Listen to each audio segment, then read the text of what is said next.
देश के सबसे प्रतिष्ठित सम्मान भारत रत्न का राजनीतिक सौदा पीएम मोदी 2024 के लोकसभा चुनाव की तैयारी में कर रहे हैं।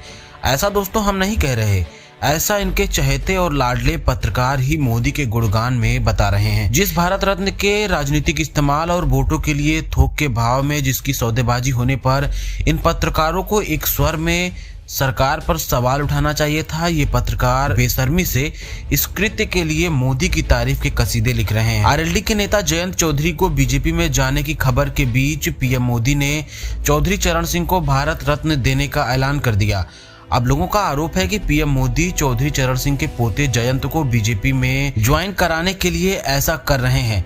हालांकि इन आरोपों के बीच गोदी पत्रकारों ने मोदी की तारीफ में इस आरोप को सच साबित कर दिया। सुधीर चौधरी ने कहा, अब चौधरी के लिए बीजेपी के साथ गठबंधन करना वैचारिक रूप से आसान हो जाएगा। वहीं चित्रा त्रिपाठी ने कहा, जयंत चौधरी के दादाजी को भारत रत्न के साथ उम्मीद की जा रही है कि वो आज ही एनडीए का हिस्सा बन सकते हैं।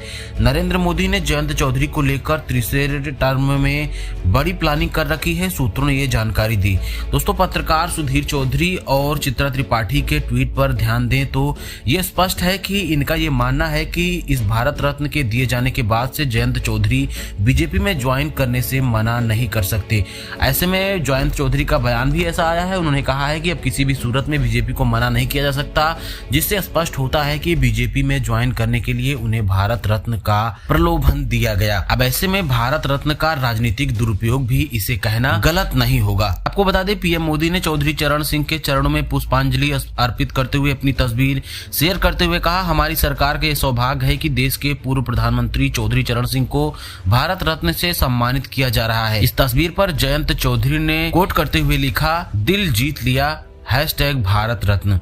हालांकि दोस्तों, जयंत चौधरी के बीजेपी के ज्वाइन करने की खबरों के बीच जयंत चौधरी के कई बयान भी वायरल हैं। उस पर उनसे सवाल भी पूछा गया, जिसका जवाब उन्होंने दिया कि अब किस मुंह से बीजेपी को मना करें और पुराने बयानों को, विपक्ष के बयानों को नहीं देखना चाहिए, सरकार के बयान पर सवाल पूछना चाहिए। मैंने पुराने बयान में क्या कहा था उसे भूल जाना चाहिए।